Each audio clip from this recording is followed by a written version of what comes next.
Hi every one, good morning. അപ്പം എല്ലാവർക്കും സുഖമല്ലേ? ഇന്ന് രാവിലെ തന്നെ എണീറ്റ് വർക്കൗട്ടൊക്കെ ചെയ്തു. രാവിലെ എനിക്ക് നല്ല മടിയുണ്ടായിരുന്നു, പക്ഷേ ദൃശ്യ ചേച്ചി വിളിച്ചുകൊണ്ട് മാത്രം ഞാൻ എണീറ്റത്. അല്ല എണീക്കത്തില്ല. ഇപ്പം തന്നെ ഒരു 6 മണിയായി. ഇനി ഒരുങ്ങണം. ഇന്നത്തെ സ്പെഷ്യൽ എന്ന് വെച്ച് കഴിഞ്ഞാൽ രാവിലെ തന്നെ അങ്ങ് കുളിച്ചു. കാരണം ഇന്നലെ ഞാൻ തീരുമാനിച്ചായിരുന്നു രാവിലെ കുളിക്കണമെന്ന്. അപ്പം ഇന്നങ്ങ് കുളിച്ചു.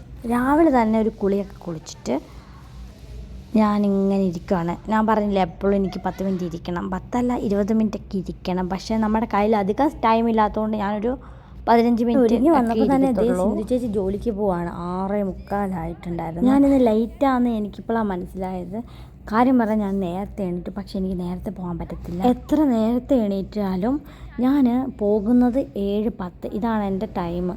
അതിപ്പോൾ ഞാൻ എവിടെ പണ്ടാണെങ്കിൽ ക്ലാസ്സിൽ പോയിക്കൊണ്ടിരുന്ന ടൈമാണെങ്കിലും ഞാൻ പോകുന്നത് എപ്പോഴും ലേറ്റായിട്ടാണ്. ഇപ്പം പിന്നെ ഒരു കാര്യം എന്ന് വെച്ച് കഴിഞ്ഞാൽ മേഡം ഇവിടെ ഇല്ല, സിറിയലാണ്.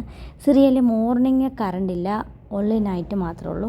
അതുകൊണ്ട് മേഡം ക്യാമറ ചെക്ക് ചെയ്യുന്ന കാര്യം ഡൗട്ടാണ്. ചെക്ക് ചെയ്യത്തില്ലെന്നാണ് തോന്നുന്നത്. ഇൻ്റർനെറ്റ് ഒന്നുമില്ല, ചെക്ക് ചെയ്യത്തില്ലെന്നുള്ളൊരു പ്രതീക്ഷയിലാണ് ഇങ്ങനെ ഇരിക്കുന്നത്. പിന്നാണെങ്കിൽ നമുക്കറിയത്തില്ല, ഇവരൊക്കെ പറഞ്ഞുള്ളൊരറിവാണ് കറണ്ട് ഇല്ലെന്ന്. അവർ വന്നിട്ട് ഞങ്ങളോട് കറണ്ടൊന്നും ഇല്ല സിറിയൽ, അങ്ങനെയൊക്കെയാണ്. അങ്ങനെ രാവിലെ തന്നെ ഒരുങ്ങാൻ തുടങ്ങി. ഞാൻ ഒരുങ്ങാമെന്ന് അറിയത്തില്ല എന്ന് ഞാൻ പറയുകയാണ്. എന്നാലും ഞാൻ എന്തെങ്കിലുമൊക്കെ കാണിച്ചിട്ട് വെക്കും. ഇതൊക്കെ ഉള്ളതുകൊണ്ട് ഇതൊക്കെ അങ്ങ് തീർക്കണ്ടേ, അതുകൊണ്ട് അത് ഓൾറെഡി ഞാൻ എല്ലാ ഡേയ്സിലും തല കഴുകത്തില്ല, പക്ഷേ ദേഹം കുളിക്കും. പക്ഷേ എന്നുള്ളൊരു തോട്ടിൽ ഞാനാണെങ്കിൽ തലയോടെ കുളിച്ചു. കാരണം നമ്മൾ നല്ല ആക്റ്റീവായിട്ട് നിൽക്കണമെങ്കിൽ രാവിലെ തലയെല്ലാം കഴുകണം എന്നാണ് എൻ്റെ ഒരു അഭിപ്രായം. എൻ്റെ ഒരു എക്സ്പീരിയൻസ് വഴി ഞാൻ പറഞ്ഞതാണ്. ഈ ഉറക്കം വരവെല്ലാം അങ്ങ് നിന്ന് കുളിച്ചുകൊണ്ടാണെന്ന് തോന്നുന്നത്. അല്ലെങ്കിൽ ഞാൻ ഇന്നലെയൊക്കെ മുഖം കാണുമ്പോൾ തന്നെ ഉറക്കപ്പിച്ച് പോലെയാണ്. എത്ര മണിയാലും ഒരുപോലെയാണ് പോയതൊക്കെ. പക്ഷേ ഇന്നെനിക്ക് അങ്ങനെ ഉറക്കമൊന്നും വന്നിട്ടില്ല. ഉറക്കവും എല്ലാം അങ്ങ് പോവുകയൊക്കെ ചെയ്യും. പിന്നെ ഈ പ്രത്യേകിച്ച് പിള്ളേർ കൂട്ടത്തിലായതുകൊണ്ട് നമുക്കെപ്പോഴും നല്ല ആക്റ്റീവായിട്ടിരിക്കേണ്ട ഒരു കാര്യമുണ്ട്. അതുകൊണ്ട് തല കുളിച്ചത് ഏറ്റവും ബെറ്ററായിട്ട് എനിക്ക് തോന്നി. അതുകൊണ്ട് നമുക്കിന്ന് ഇച്ചിരി ഒരുങ്ങിയേക്കാം. രാത്രിയിൽ ഞാൻ ഇങ്ങനെ ചിന്തിച്ചായിരുന്നു, ഹെയറൊക്കെ വാഷ് ചെയ്യണമെന്ന് മനസ്സിൽ വിചാരിച്ചാണ് കിടന്നത്. എന്തായാലും ദൈവം അനുഗ്രഹിച്ച് നേരത്തെ തന്നെ എണീറ്റ് വർക്കൗട്ടെല്ലാം കഴിഞ്ഞു നേരെ കുളിച്ചു. ഇനി ഇന്നത്തെ ടെൻഷൻ എന്ത് ആക്ടിവിറ്റി ചെയ്യും, എന്തൊക്കെ ആയിരിക്കും എന്നൊക്കെ. എന്തായാലും 3 എന്തായാലും ചെയ്യണം. 2 ആക്ടിവിറ്റി, ഒരെണ്ണം ആർട്ടോ സയൻസോ റീസൈക്ലിങ്ങോ എന്തെങ്കിലും. അതുകൊണ്ട് ഞാൻ എന്ത് തീരുമാനിക്കുക എന്നുള്ള ടെൻഷനൊക്കെ ഉണ്ട്. രാവിലെയാണ് ഇതുള്ളത്, പക്ഷേ ടൈം അങ്ങ് ആകുമ്പോൾ എങ്ങനെയെങ്കിലും ഓട്ടോമാറ്റിക്കലി എന്തെങ്കിലുമൊക്കെ ചെയ്യും. ഞാൻ രശ്മി ചേച്ചിയും കൂടെ അങ്ങനെയാണ് ഞങ്ങളെന്നും ഫോളോ ചെയ്യുന്നത്. എന്നാൽ രാവിലത്തെ ടെൻഷൻ ഒരു ഭയങ്കരമാണ്. സത്യം പറഞ്ഞാൽ കുളിച്ചിട്ടും കാര്യമൊന്നുമില്ല. ഇവിടെ ഇരിക്കുമ്പോൾ ഇവിടെ AC ഇല്ല, അപ്പോൾ നല്ല ചൂടാണ്. അങ്ങ് വെളിയിൽ നിന്ന് വരുന്നത് കാറ്റുമുണ്ട് ചെറുതായിട്ട്. ഞാനിപ്പോൾ ലിപ്സ്റ്റിക്ക് ഇടുന്നത് നിർത്തി. ഞാനിപ്പോൾ ടിൻറ്റാക്കി. ലൈഫിൽ ഞാൻ ലിപ്സ്റ്റിക്ക് നിർത്തുമോ എന്നുള്ളൊരു തോട്ടുണ്ടായിരുന്നു. ഞാൻ നിർത്തത്തില്ലെന്നായിരുന്നു, പക്ഷേ ഞാൻ ലിപ്സ്റ്റിക്ക് നിർത്തി. രണ്ടും കണക്കാണ്, എന്നാലും ഞാൻ ലിപ്സ്റ്റിക്ക് നിർത്തി. ഇപ്പോൾ ടിൻറ്റാണ് ഇടുന്നത്. ഈ ഗ്ലോ അത്ര വലിയ ഗുണമൊന്നുമില്ല, എന്നാലും ചുമ്മാ ഇടും. കുറച്ച് കഴിയുമ്പോൾ അത് തന്നെ പൊക്കോളും, കുഴപ്പമില്ല. 2 ചായയൊക്കെ കുടിക്കുമ്പോൾ അതങ്ങ് അതിൻ്റെ വഴിക്ക് പോകും. ഈ വീഡിയോ ഒക്കെ എടുക്കുന്ന ടൈമിൽ എനിക്ക് താഴെ ജോലിക്ക് ചെല്ലേണ്ട ടൈമായി. അതൊക്കെ കഴിഞ്ഞിട്ട് ഇപ്പം 10-20 മിനിറ്റ് ആയെന്നാണ് എനിക്ക് തോന്നുന്നത്. പക്ഷെ എന്നാലും എൻ്റെ മനസ്സിൽ എൻ്റെ മുഖത്തൊന്നും ആ ഒരു ടെൻഷനില്ല. അയ്യോ ജോലിക്ക് പോകണം എന്നുള്ളത്. ഞാൻ എല്ലാം സ്ലോ ആയിട്ട് ചെയ്യുന്നത്. ഞാൻ എപ്പോഴും ഒരു സ്ലോ ആണ്. എനിക്കറിയത്തില്ല, എവിടെയെങ്കിലും പോകുന്നതിൻ്റെ കാര്യം എനിക്ക് ഒട്ടും ഇഷ്ടമില്ല. പ്രത്യേകിച്ച് രാവിലെ എണീറ്റ് പോകുന്നതിൻ്റെ കാര്യം എനിക്ക് ഇഷ്ടമുള്ളതാണ്. പണ്ടാണെങ്കിലും അങ്ങനെയാണ്. രാവിലെ ടൂറിനൊക്കെ പോകുവാണ് എന്നൊക്കെ അറിഞ്ഞ ടൈമിൽ മാത്രം ഞാൻ ഈ 4 മണിക്ക് 2 മണിക്കൊക്കെ 7 മണിക്ക് ശേഷമാണ് എണീക്കുന്നത്. പിന്നെ ഹോളിഡേയ്സ് വല്ല ഞാൻ എണീക്കുന്നത് 8 മണി 9 മണി 10 മണി, ഇതൊക്കെയാണ് എനിക്കിഷ്ടം. അങ്ങനെ ഒരുങ്ങി ഞാൻ നേരെ ചെല്ലുമ്പോൾ തന്നെ ഒതയുടെ ഡ്രസ്സ് അവിടെ വിൽക്കാനിട്ട പോലെ കിടക്കുന്നു. അപ്പം ഞാൻ കരുതി ഒലയൊക്കെ വന്നിട്ടുണ്ടെന്ന്. അങ്ങനെ ഞാൻ കരുതി. പിന്നെ ഞാൻ പോയിട്ട് തിരിച്ചു വന്നു, കാരണം അധികം പിള്ളേരൊന്നും ഇല്ല. കുറച്ച് വെള്ളം കുടിക്കാമെന്നൊക്കെ വെച്ചാൽ അങ്ങനെ വെള്ളം കുടിച്ചു. കാരണം ഞാൻ ചായ ഉണ്ടാക്കാൻ വന്നതാണ്. ചായ കുടിക്കുന്നതിന് മുമ്പ് ഇച്ചിരി വെള്ളം കുടിക്കണം, അത് നമ്മുടെ സ്റ്റൊമക്കിന് നല്ലതാണ്. ഞാൻ കുറച്ച് റീൽസ് കണ്ടിട്ടുണ്ട്.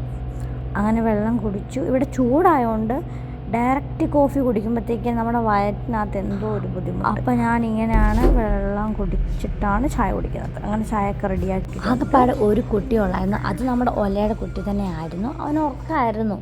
പിന്നെ രാവിലെ മാഡം പറഞ്ഞിട്ടുണ്ട് ചുമ്മാ ഇരിക്കില്ലെന്ന്, എന്തെങ്കിലുമൊക്കെ ജോലി ചെയ്യണമെന്ന്. പറയാൻ പറ്റത്തില്ല. ഞങ്ങൾക്ക് കബോർഡൊക്കെ ക്ലീൻ ചെയ്യാനുണ്ട്, പക്ഷേ മടിയായതുകൊണ്ട് അതും ചെയ്തില്ല. എന്നും വെക്കുന്ന ഒരു കാർട്ടൂണാണിത്, ഡോണറ്റിൻ്റെ ഒരു കാർട്ടൂണാണ്, പേരെനിക്കറിയത്തില്ല. അപ്പോൾ അതെല്ലാം കണ്ടുകൊണ്ടിരുന്ന ടൈമിൽ നമ്മുടെ യഹിയ വന്നിട്ടുണ്ടായിരുന്നു. അങ്ങനെ യഹിയയ്ക്ക് കുറച്ച് പാട്ടൊക്കെ വെച്ച് കൊടുത്തു. നേരെ 8:30 അങ്ങനെ എല്ലാ പിള്ളേരും ഇപ്പോൾ അസംബ്ലി ഒന്നുമില്ല, നേരെ ഒരു ഇൻഡോർ ആക്ടിവിറ്റി ചെയ്തിട്ട് നേരെ ഫുഡ് കഴിക്കാൻ പോവാണ്. അങ്ങനെ ഞാനൊരു ആക്ടിവിറ്റി എല്ലാം കണ്ടുപിടിച്ചു, എല്ലാവരെ കൊണ്ട് ചെയ്യിപ്പിച്ചു. പിന്നെ ഞങ്ങൾ ഫുഡ് കഴിക്കാൻ പോവാണ്.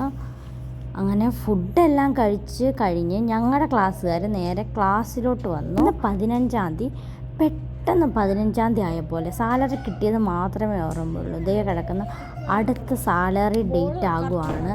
ഇതിലൂടെ നമ്മൾ എന്തെല്ലാം ഫേസ് ചെയ്തിട്ടാണ് ഈ ഒരു സാലറി ഡേറ്റ് അടുക്കുന്നതെന്നറിയാമോ? ഈ സാലറി ഡേറ്റ് അടുത്തിട്ട് ഒരു കാര്യമുണ്ട്, അതിൻ്റെ ഉള്ളിൽ നമ്മൾ എന്തെങ്കിലുമൊക്കെ ചെയ്ത് കഴിഞ്ഞാൽ ഈ സാലറി അങ്ങ് കട്ടാക്കും.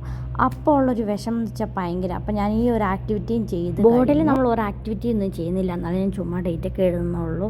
ഈ ആക്ടിവിറ്റി ആണെങ്കിൽ പിള്ളേർ നല്ല സുഖമായിട്ട് ചെയ്തു, നല്ല സിമ്പിൾ ആക്ടിവിറ്റി ആയിരുന്നു. അപ്പോൾ അതേ കിടക്കുന്ന നമ്മുടെ പോലെ നമുക്ക് സ്പെഷ്യലായിട്ടൊരു സർപ്രൈസ് തന്നത്, എനിക്കത് കേട്ടപ്പോൾ ഭയങ്കര സന്തോഷമായിട്ടുണ്ടായിരുന്നു. കാരണം അവരൊക്കെ ഇതിങ്ങനെ ഒരു സർപ്രൈസ് തരുമോ?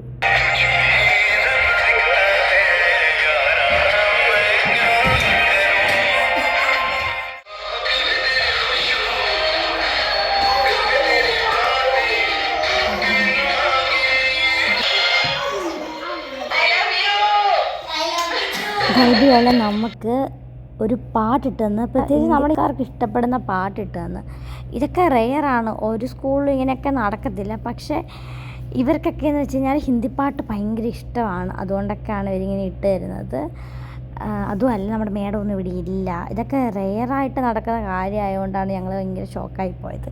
നല്ല വണ്ടറായിപ്പോയി. പാട്ട് കേട്ടപ്പം തന്നെ ഞങ്ങളോടത്ത് ഇതെന്നാ ഇനി മൈക്ക് വല്ലതും ഓണായിട്ട് ഫോൺ വല്ലതും റിങ് ചെയ്താണോ എന്നൊക്കെ ഞങ്ങൾ കരുതിപ്പോയി.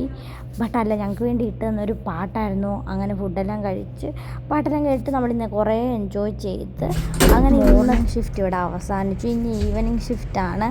അങ്ങനെ നമ്മൾ ഓരോ ഉറക്കമൊക്കെ കഴിഞ്ഞിട്ടാണ് വരുന്നത്. എനിക്ക് നല്ല ഉറക്കം വന്നിട്ട് മേലെ ഇപ്പോഴും.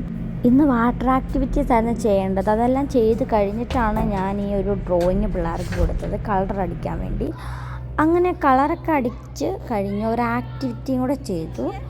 ഇനി 1 hour കൂടെ കിടക്കുവാണോ, അതെങ്ങനെയായാലും എന്തെങ്കിലുമൊക്കെ ചെയ്ത് തീർക്കണം. കാരണം ഇന്ന് നമ്മൾ സന്തോഷത്തിൻ്റെ ദിവസമാണ്. കാരണം ഈവനിങ് ഷിഫ്റ്റ് ഈ വെനസ്ഡേ വരെയുള്ളൂ, അതിൻ്റെ ഒരു സന്തോഷമുണ്ട്. അങ്ങനെ ഈ ആക്ടിവിറ്റി എല്ലാം പിള്ളേരെ കൊണ്ട് ചെയ്തു. കുറേ പിള്ളേരൊക്കെ റോങ് ആയിട്ടാണ് ചെയ്തത്. അങ്ങനെ നമ്മളൊരു ആർട്ട് ചെയ്യാൻ വന്നു. ഒരു ഐസ്ക്രീമാണ് ഞാൻ ഉണ്ടാക്കി കൊടുത്തത്, സിമ്പിളായിരുന്നു. അങ്ങനെ ഇന്നത്തെ ഷിഫ്റ്റെല്ലാം കഴിഞ്ഞ് നമ്മൾ നല്ല ഹാപ്പി ആയിട്ടിരിക്കുവാണ്. എസ്പെഷ്യലി ഇന്നത്തെ ഡേ പെട്ടെന്ന് പോവുകയും ചെയ്തു, വലിയ കുഴപ്പങ്ങളോ കാര്യങ്ങളോ ഒന്നും ഇല്ലായിരുന്നു. സന്തോഷത്തിൽ നമ്മൾ ഒരു പാരഗണിൽ നിന്ന് 4 ബിരിയാണി ഓർഡർ ചെയ്തിട്ടുണ്ടായിരുന്നു. ഇത് കഴിച്ച് കിടന്നുറങ്ങണം, പറയാതിരിക്കാൻ വയ്യ, അടിപൊളി ബിരിയാണി ആയിരുന്നു. അപ്പോൾ വീഡിയോ ഇത്രേ ഉള്ളൂ. Bye bye all.